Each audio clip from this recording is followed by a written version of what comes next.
Hey, all right. I think we're live on Facebook. I'll give it a minute or two to let some people roll on. I apologize that I'm late. If you're tuning in, I was having some issues with my Zoom hopping onto Facebook. But I got it here and we're live and I'm super excited. We're going to be talking about some really fun stuff. We're going to be talking about copywriting, uh, called Copywriting Online to Catch and Convert. If you end up tuning in live, please go ahead and comment live in the comments. Why we ask that is if you're able to comment live and you're able to comment early, this will actually get pushed into other people's news feeds. So that way more people can see it that are in the group. So it's not for vanity. We always like to say that to people. It's not because we're greedy and just love comments on our posts. We do that because there's a specific reason. If you've been following us, we always tell you that if you do live videos, hey, Kara, if you do live videos, one of the things you should do is ask people to comment either live or on the replay. Hey, Juan.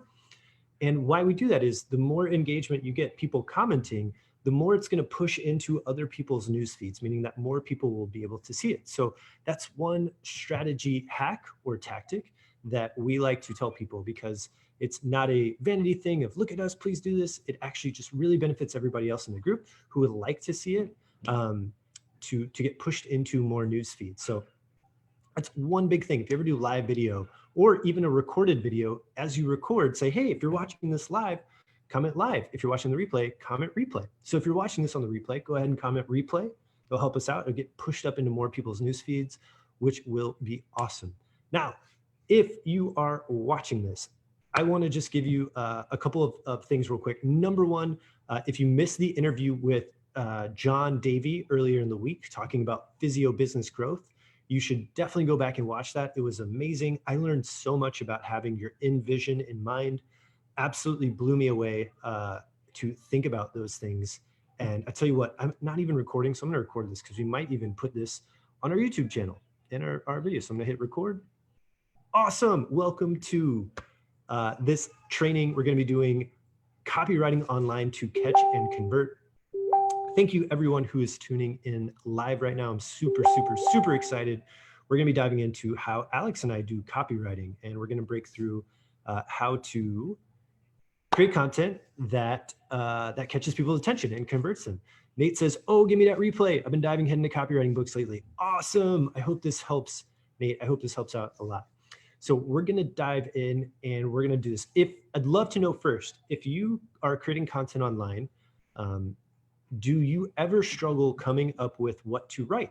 If you struggle with figuring out what to write sometimes, go ahead and comment struggle. Just put in the comments struggle. If you're watching this on YouTube, you can go ahead and put in the comments too. If you're listening to this on the podcast, just say struggle out loud if you feel like you're struggling with things to say in your posts, on your sales page, on your website, it could be physical brochures of things to say. If you feel like you struggle with coming up with what to write, go ahead and just comment struggle. While you do that, I'm going to pull up a Word document and we're going to go through some of the key things that matter when it comes to copywriting. So I'm going to pull up my pages. Karen says struggle. Karen, I feel ya. Struggle out loud, Elisa says.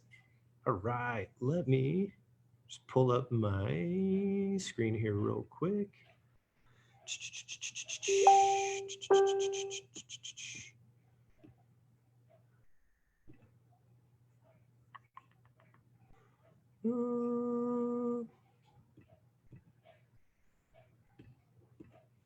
Let's see if Zoom will share my screen.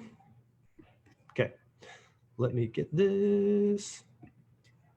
Cool. We should be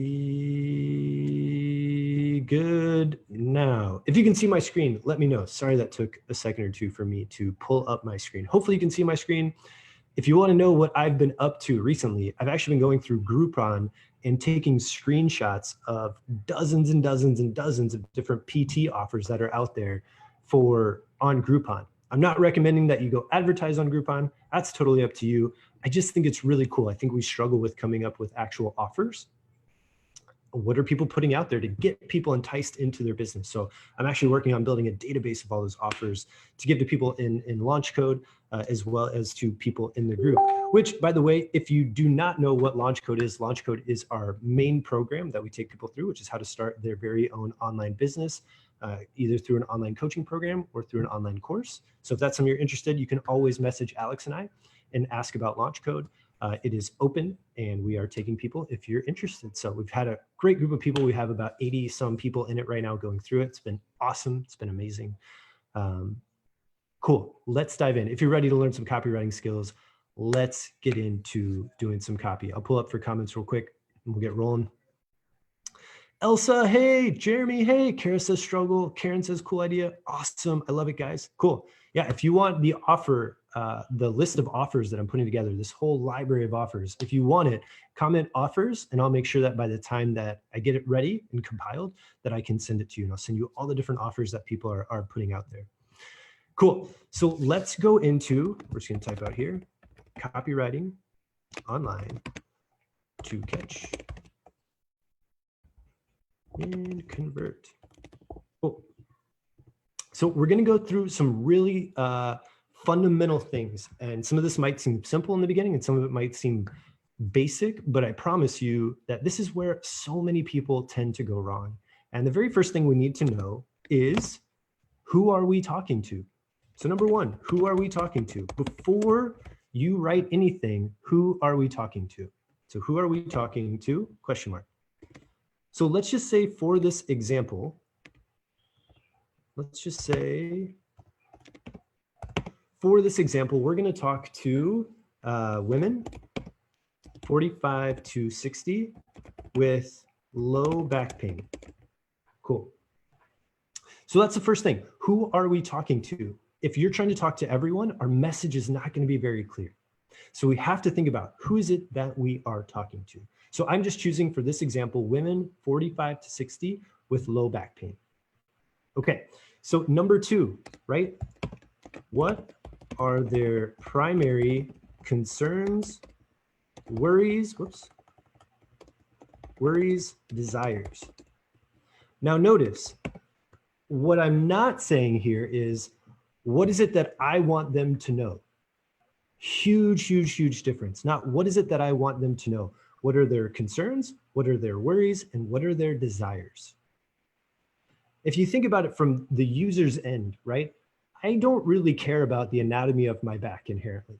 I care about why I can't tie my shoes, why I can't bend over and tie my shoes. I'm worried that that means that I'm getting old too fast. And it means that I don't have the ability to do the things that I want to do anymore. So I want to think about, okay, women 45 to 60 with low back pain. What might be things that they're really worried about? So it might be, for example, not picking up their grandchild. Could be their actual child, not picking up their grandchild. It might be not feeling comfortable being intimate with their partner. Okay. Let's see, it might be, a worry might be that, does this mean that I'm only going to get worse from here on out? Right. I might, let's see, if you're watching this, go ahead and throw in what someone's worry might be. If they are a woman 45 to 60, what do you think, like something they're worried about? What do you think is a major concern for them at 45 to 60? Not what we want them to know about back pain, right? Not what we want them to know about back pain. What are some things that we think they're worried about or they're concerned about? Like, what is it that we think they're worried or concerned about? So I'm going to go ahead and I'm going to continue and I'm going to say they're probably worried. There's probably a good chance they're worried about, does this mean that I will always be in pain? Right? Let's see. They might be worried about, let's see, that will I have to Will I have to always bring a pillow with me everywhere? I don't know. Right? Or if we go even deeper, right? If we go even deeper, more than worried about themselves, there's also another thing. Can I get to travel when I retire? Ooh, Elsa, that's huge. Can I get to travel when I retire? I love it. Here's where we're going to dive into. I think so. This is a lot of what they're worried about themselves and concerned about themselves, right? Now let's go even deeper. Why are they worried about not being able to pick up their grandchildren? If we think about it, it's probably not the actual lifting of their grandchild. I'm gonna argue, or I'm gonna just give you an example of what it might really be like. Will my grandkids love me if I can't pick them up anymore? Now, if you listen to that statement, how much different is will my grandkids love me if I can't pick them up anymore compared to I'm just worried I can't pick up my grandchildren? Which one do you think strikes more of a nerve in that person and what they're truly worried about? So for example, right? Will my husband still love me if I can't enjoy being intimate anymore? Right? Will my friends stop asking me to get lunch with them if they know sitting for more than 20 minutes is uncomfortable for me?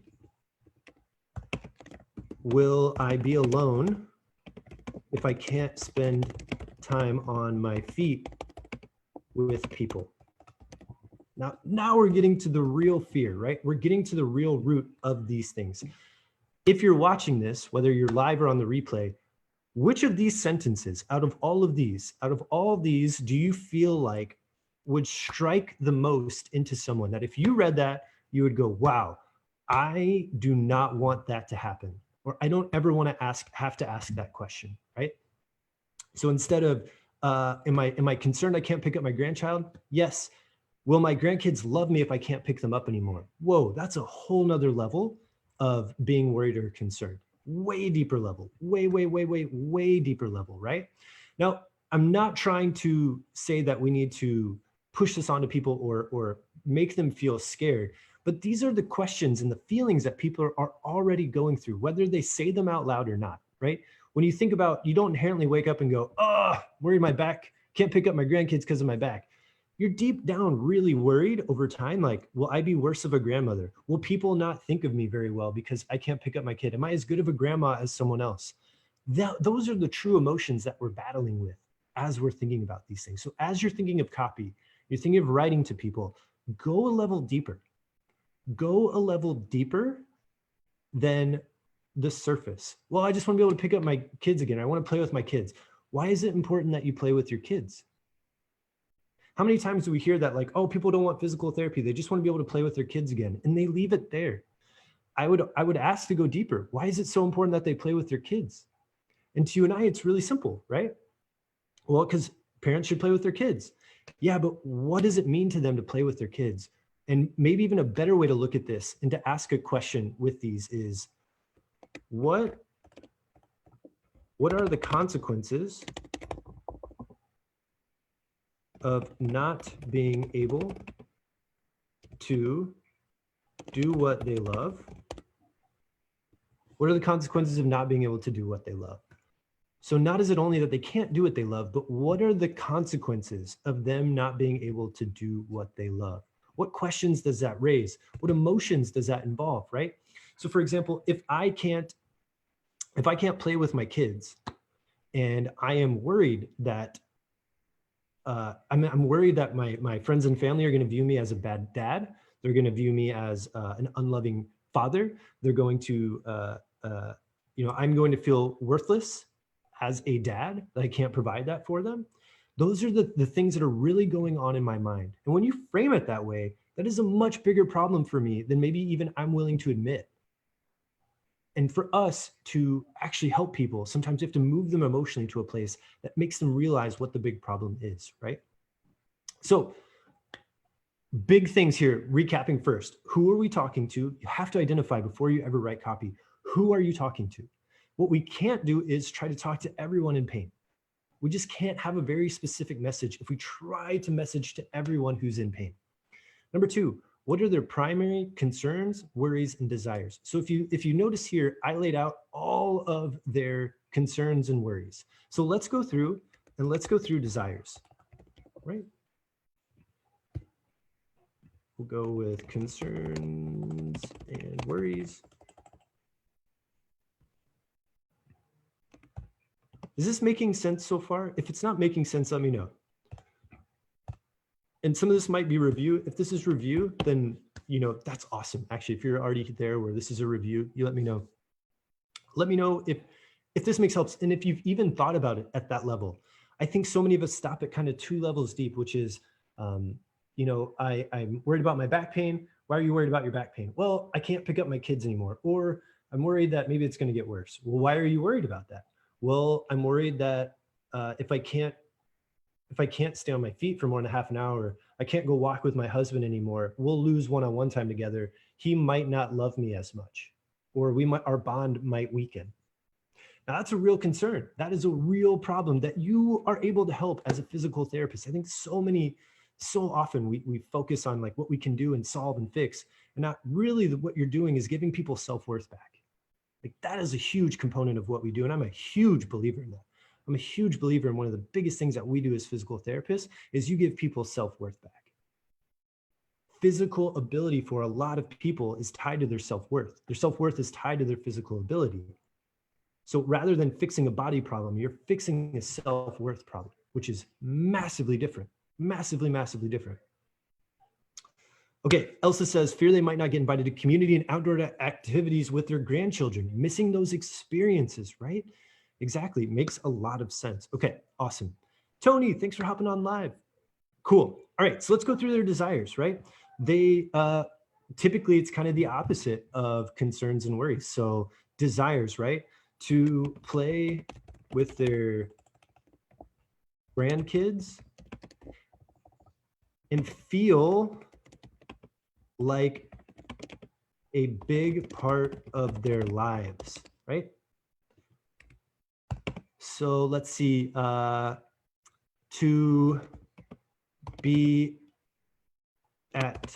have peace of mind that they can keep moving for years to come, pain-free. Cool. That they won't be the center of attention in a negative way, right? That they are the one to empower their friends rather than their friends having to empower them. That my husband will turn his head when I walk by, even at 85, right? Things that we want. These are all things that we want, right? Well, my friends, that I will be the one organizing my girls' day out lunches, right? So they're the one organizing because they have the energy. Let's see, to climb a mountain in Arizona at 70 to set, an example for my grandkids or friends, right? So these might be some of their desires. These might be some of their desires. And it's really important that we list these out when we are thinking of writing copy. So we want to think about first, who are we talking to? What are their concerns, worries, desires? And we list those out, right? We list those out and really try to go deep. Like, why is it that they are worried about those things? Why is it that they have those concerns? And why is it important that they have those desires? So if you notice, it's not just to climb a mountain, right? It's to climb a mountain in order to set an example for their grandkids, because that's more important to them than their own physical ability to climb the mountain. It's to set the example for their grandkids, to show them that they can continue to do things that are challenging throughout their lifespan, right? Cool. So if you get nothing else from this, this is the biggest thing that you can do in terms of copywriting. Know who you're talking to and understand their concerns, worries, and desires. If you notice yet, we haven't talked anything about what our services can do. If you notice, we haven't talked about anything about our profession or our skill set. If you notice, we haven't talked anything about where you can find us or how you can reach out to us. So I want to pause for a second and ask you, do you know who you're talking to? And do you know what their pains, their desires, concerns, and worries are? I'd love to know. Yes, yes and yes, yes and no, no and no. Do you know, one, who you're talking to when you're writing for people? Two, do you know their concerns, worries, and desires? I would love to know, whether you're watching live or on the replay. Let me know. Yes and yes, yes and no, or no and no, or no and yes, right? Like, it's going to be hard to know their worries, desires if you don't know who you're talking to. But do you know who you're talking to? And have you really sat down and thought out what they're worried about, what they're concerned about, what their desires are? Because if you haven't, it does not matter how good you write or how well you write or how deeply you write or how much you explain to them about what it is you do. You are not going to connect with them on a human level.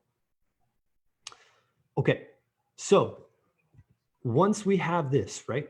Once we have this, we want to speak to whatever it is. So we're going to then go into understanding.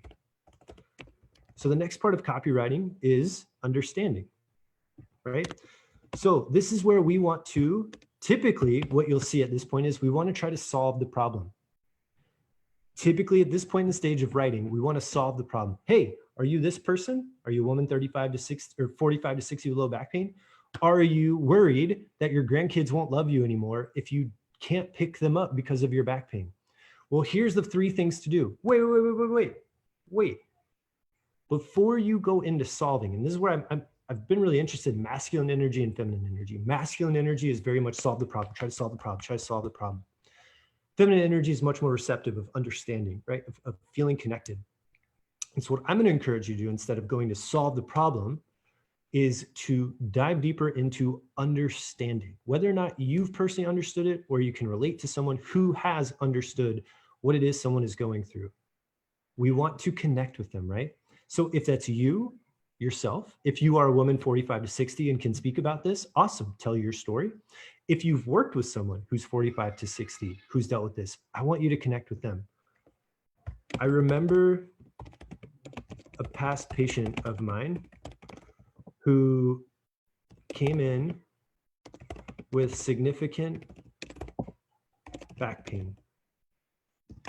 She was 60 or 55 and was having a terrible time sleeping.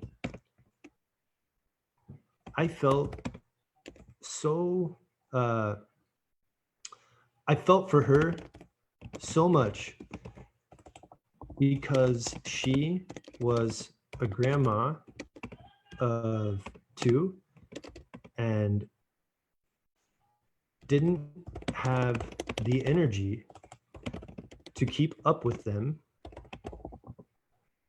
because of a lack of sleep due to her back pain. Now, you would want to make this true, whatever's true for you, right? I'm just giving an example. The key thing is here, go into some level of understanding. Tell a story of how you can understand what someone is going through, how you've seen this before, how you can connect with this, that you understand their situation, that this isn't the first time you've ever thought of this or had to deal with it. If it is, that's okay too. But if you can do this, if you can add this part in, I promise you, it will do so much more for the way that you write. Cool. So she didn't have the energy to keep up with them because of a lack of sleep due to her back pain. I wished that I had met her months before she came in. I can only imagine the frustration of seeing her grandkids play out in the field, wherever, out in the field, and not, I can only imagine the frustration out in the field, and not being able to go smile with them.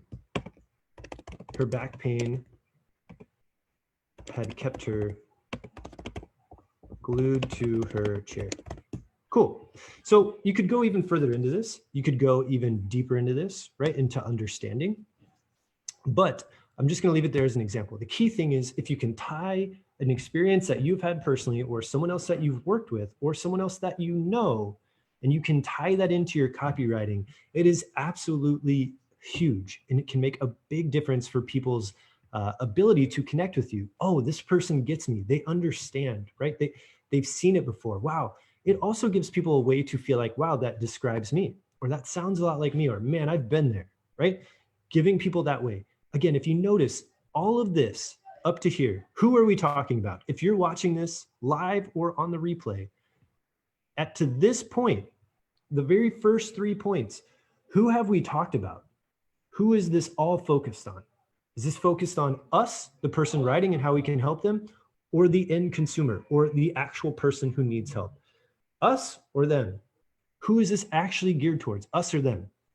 And I bring this up, and we do this in Launch Code when we do a deep dive copywriting. Like we have an actual like 2-hour session on deep dive copywriting and how to actually create posts, create content for pretty much the rest of the year. If you go through it, that we dive into 2 hours of all of this. How do you break this down step by step? Because one of the biggest things that we see is people want to talk about what they can do and demonstrate expert level how they can help them. And that's really all about us when we're writing. That's about what we can do to help them. Not about, hey, I understand you, and does this describe you? And the more that we can make it about them and describe them, the more they feel understood, the more that they feel there's a level of trust that we can even understand what they're going through. So if we don't practice that, people just think, wow, that guy's an expert. Great. I don't feel a connection to that person other than the fact they're really good at doing exercises, which is fine if you do an exercise, but incorporate this into the writing. Incorporate this into what you're doing when you're actually writing with people. Cool. So the next part is you're going to go to story solution, right? So what I mean by this is you are going to tie in a solution through a story, right? And so this is if you're going to write advertising, for example. This is kind of the formula I would follow if you're going to do an advertisement. If you're going to write a sales page, I would write this on my website for low back pain. If my niche market is women 45 to 60, I would literally write this out. Hey, are you a woman 45 to 60 with low back pain? Great.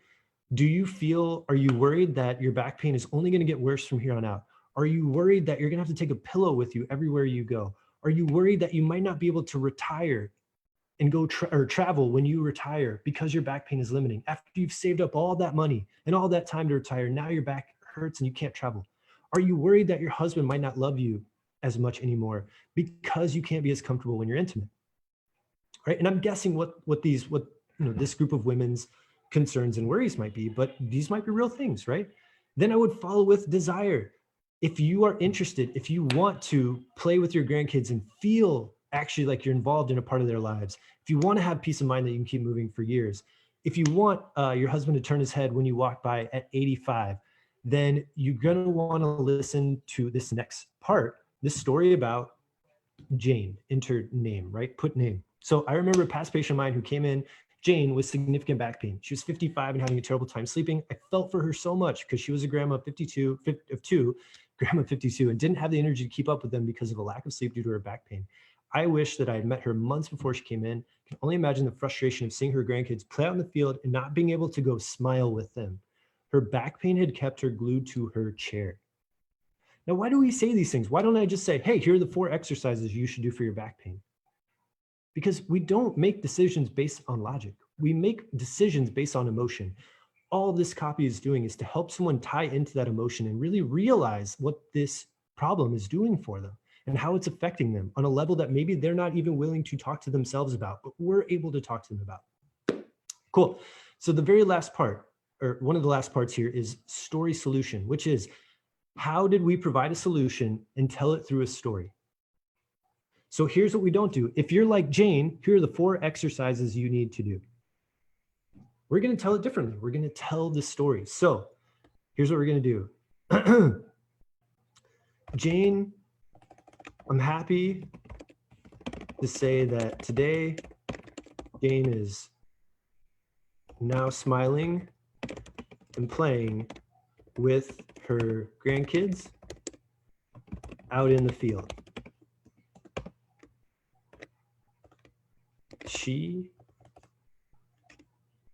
Her journey was one that, her journey was so much fun to be a part of. Jane went from having pain when bending over to tie her shoes. Jane went from having pain when bending over to tie her shoes to picking up her 16-pound grandson with ease. She was able to do this by following a specific and fun back pain regimen, back pain relief regimen.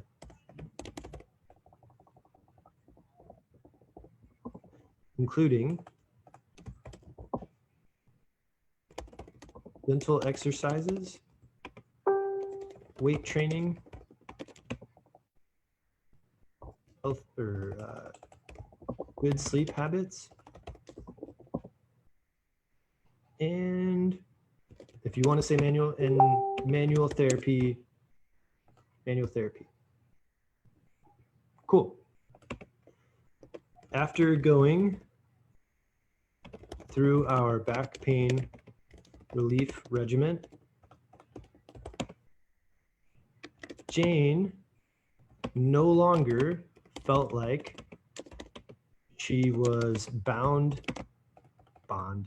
to have back pain for the rest of her life. And she even talked to her doctor about no longer considering surgery. Talk about the greatest compliment we could get.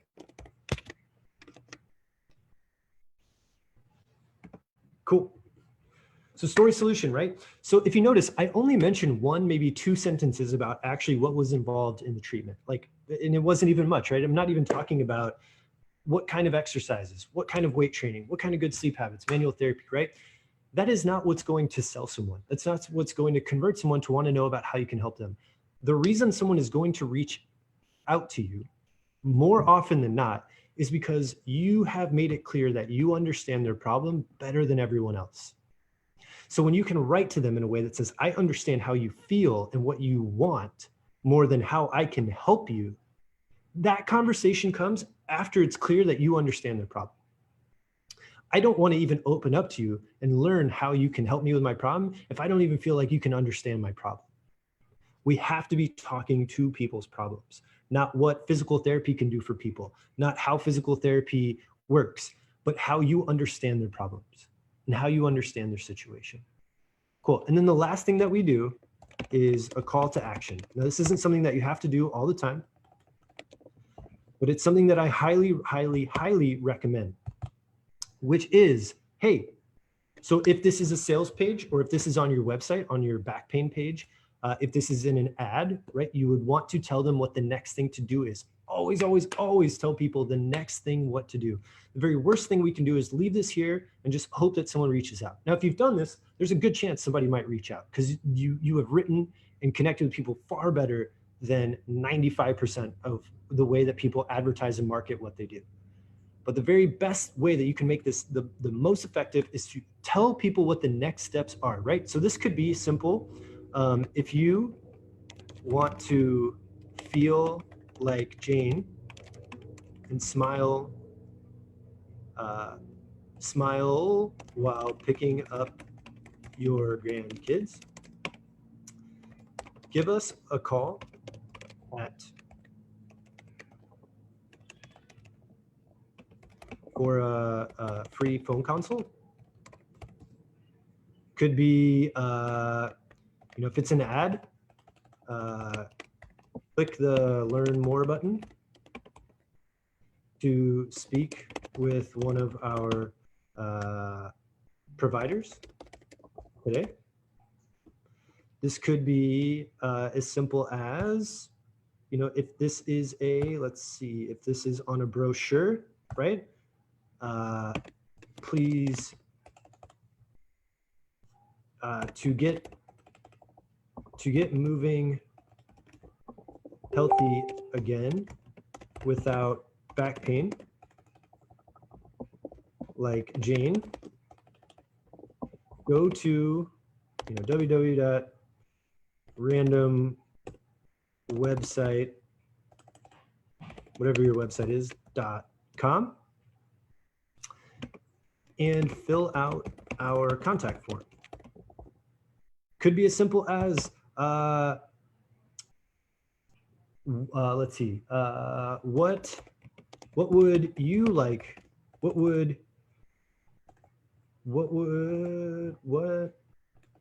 if you were free of back pain, what would you go do tomorrow?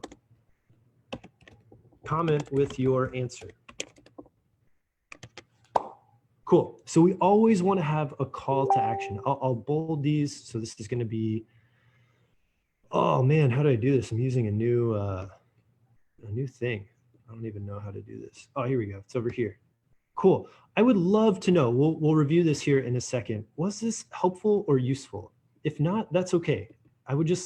If you found it helpful, just let me know. If you feel confused still, just go ahead and comment confused.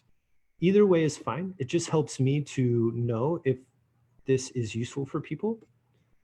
Do you have to use this with every post? No. So I know that's a common question. Do I have to do this every time? No. But if you are going to be using things like writing on a website or creating an advertisement or even making posts for your content, right? The key things are, number one, we can't do any of this if we don't know who we're talking to and we don't understand their primary concerns, worries, and desires.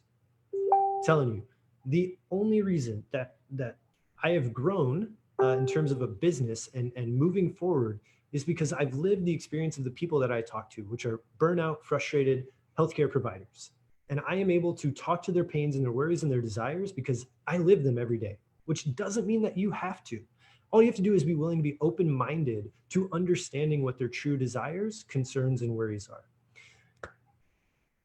I can't tell you, and Alex and I can tell you that the hardest thing for most people is to figure out who they're talking to. I know it seems so simple and so straightforward, but when we talk to healthcare providers, the biggest struggle is how do I narrow down who I'm helping?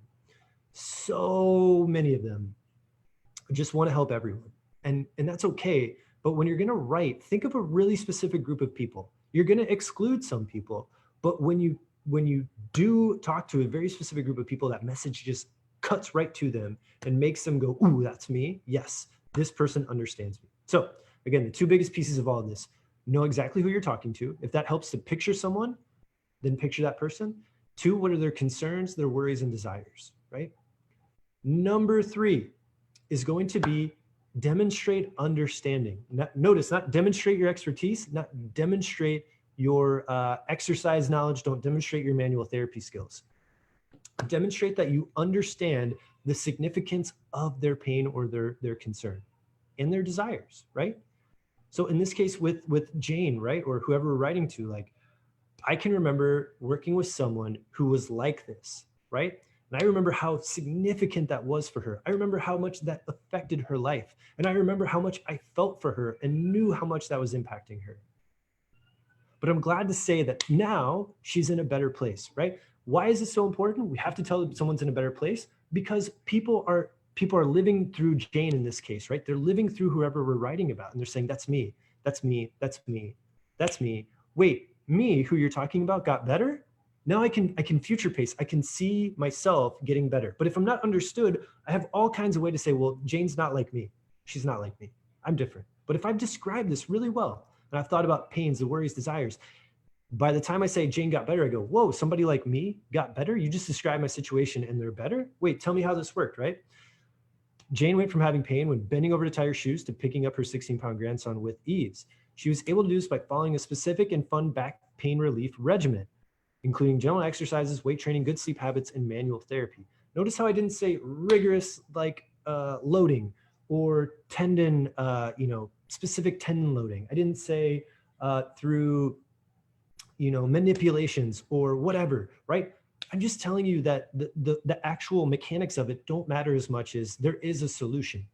And the solution is this fun and specific back pain relief regimen, including gentle exercises, weight training, good sleep habits, and manual therapy. After going through our back pain relief regimen, Jane no longer felt like she was bound to have back pain for the rest of her life. And she even talked to her doctor about no longer considering surgery. Talk about the greatest compliment we could get. What if the person reading this has been thinking about surgery as their option? They think, whoa, maybe I should try this first, right? And then the very last thing is we have to have a call to action. I should say you don't have to, but I highly recommend it at any point in time. Give someone a reason to take action and always tell them how to do it. If we don't tell them, most people just stop and don't figure it out on their own how to take action. So this was kind of quick. Ivy, thank you so much. Ivy says, great info. Thank you. Karen says, I'm going to pay better attention to my solution part, story, and then call to action. Awesome. Elsa, very useful, feeling less confused. Great. I would love to know, what is your number one takeaway? What is the biggest takeaway from tonight? I've got to go. I'm actually working on my own personal development. And that means I will be going to my third CrossFit class tonight. And I'll be honest, I love the community of CrossFit. I'm not really a huge CrossFit like workout guy. I prefer to play soccer and run. And my body being long and lanky doesn't love Olympic lifting movements. But hey, 2019 is the year of doing things that I inherently would avoid doing or not do. So that's what I'm going to go do. I got to go be there in like 45 minutes. It takes me like 20 minutes to drive there. So I'm going to head out. But before I go, if you're on here live, I think there are quite a few people on here live. What's the biggest takeaway from tonight's call? What is the biggest takeaway and how are you going to apply this to your content that you are creating? This is just one framework. There are different ways that you can approach copywriting. What I found over and over and over again, writing ads and especially writing a ton of ads for online sources, for Facebook, for all these things, for Google ads, that following a script like this has helped me significantly to catch people's attention, because it's not about me, it's about the person I'm talking to. And it's not about how I can help them. It's about me letting that person know that I understand what they're going through and I can relate to them or I can connect with them on it. And then weaving story in to connect them to that there is a solution. So those are some of the principles. If you're watching this live, if you're watching this on the replay, please, I would love to know what your biggest takeaway was from today's call about copywriting online to catch and convert. I've got to run, guys. Have a great, great evening.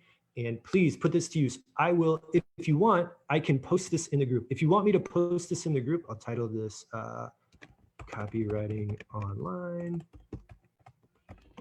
to Catch and Convert.